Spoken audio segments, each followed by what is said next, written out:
એક જ ઓરડાની શાળામાં કાયમી શિક્ષણ વગર શિક્ષણ મંત્રીના વિસ્તારમાં ચાલતી સ્કૂલ સુરત સહિત સમગ્ર રાજ્યમાં કન્યા કેળવણી મહોત્સવ અને શાળા પ્રવેશોત્સવની ઉજવણી ઢોલ નગારા સાથે કરવામાં આવી છે। કેવી રીતે ભણશે ગુજરાત? એક જ ઓરડાની શાળામાં કાયમી શિક્ષક વગર શિક્ષણ મંત્રીના વિસ્તારમાં ચાલતી સ્કૂલ।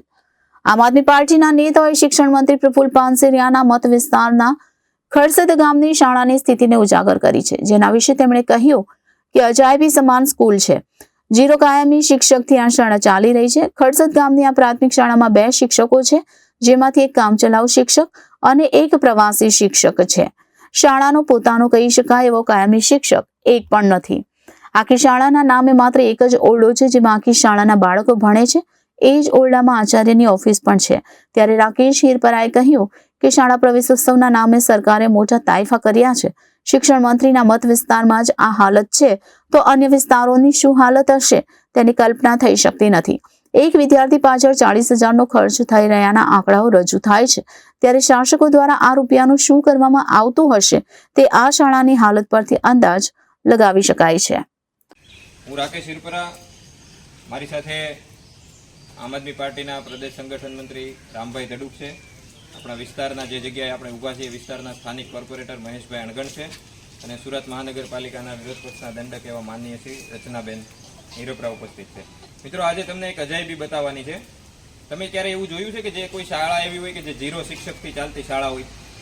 તો આપણે અત્યારે જે કેમ્પસમાં ઊભા છીએ એમાં 0 કાયમી શિક્ષક છે। 2 શિક્ષક છે, એમાંથી એક શિક્ષક છે પ્રવાસી શિક્ષક છે, એટલે કે કોઈ કંપનીએ મૂક્યો શિક્ષક છે, અને એક શિક્ષક છે કામચલાઉ શિક્ષક છે, જે અહીંયાથી બિચારા 20-30 કિલોમીટર એમની પોતાની મૂળ શાળા આવેલી છે, ત્યાં કામચલાઉ તરીકે અહીંયા આચાર્ય તરીકે કામ કરે છે।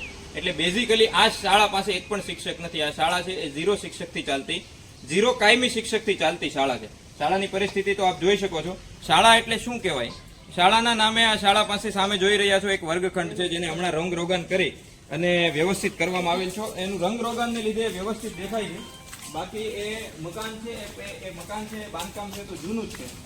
તો બીજું કે મહાનગરપાલિકા અત્યારે એક બાળક દીઠ, મહાનગરપાલિકા નગર પ્રાથમિક શિક્ષણ સમિતિ એક બાળક દીઠ અત્યારે 40,000 રૂપિયાનો ખર્ચો કરે છે।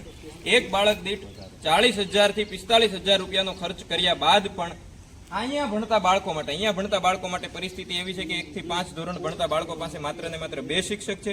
2 માંથી એક પણ શિક્ષક કાયમી નથી। એમાંથી એક શિક્ષક તો સાથી પ્રવાસી શિક્ષક છે કે જે કોઈ જે આ એજન્સીએ મૂકેલા શિક્ષક છે, અને એક શિક્ષક છે બિચારા બીજી શાળામાંથી અહીંયા આવી અને કામચલાઉ શિક્ષક અને આચાર્ય તરીકેની ભૂમિકા ભજવે છે। એક જ ઓરડામાં આચાર્યનું કાર્યાલય છે, એના એ જ ઓરડામાં 1 થી 5 ધોરણના બાળકો એક સાથે અભ્યાસ કરે છે। આ શાળાની પરિસ્થિતિ છે। એક તરફ પ્રવેશોત્સવ ચાલી રહ્યો છે, મોટા મોટા મંત્રીઓ, મોટા મોટા ધારાસભ્યો, ભાજપના મોટા મોટા પદાધિકારીઓ તમામ શાળાઓમાં જાય છે, પણ આ શાળામાં કોઈ આવ્યું નથી, કારણ કે આ શાળામાં એને નીચું જોવું પડે, આ શાળામાં શરમ આવી પડે, આ શાળામાં કામ કરવું પડે। એટલા માટે તો અહીંયા જે બાળકો ભણે છે ગરીબ વર્ગના બાળકો છે। આ ફરીવાર કહું કે એક અજાયબી છે, અને ગુજરાતના શિક્ષણ મંત્રીના વિસ્તારમાં આવેલી આ અજાયબી છે કે જે 0 કાયમી શિક્ષકથી ચાલતી અજાયબી છે, 0 કાયમી શિક્ષકથી ચાલતી શાળા છે, એક ઓરડાથી ચાલતી શાળા છે। એ જ ઓરડામાં આચાર્યની કેબિન પણ છે અને બાળકો પણ અભ્યાસ કરે છે। બાકીનું તમે અહીંયા ચિત્ર જોઈ શકો છો। તો અમારી માનનીય શિક્ષણ મંત્રીશ્રીને વિનંતી છે કે તમે આખા ગુજરાતમાં આટા મારતા હોય નહીં મારતા હોય એમને ખબર નથી, પણ કમસે કમ તમારા વિસ્તારની શાળામાં આવી અને એના વિકાસ માટે કંઈક કામ કરો। આ જ લોકોએ તમને મત આપી અને ધારાસભ્ય બનાવ્યા છે ને એના આધારે તમે મંત્રી બન્યા છો, કમસે કમ એનું ભલું કરો। આખા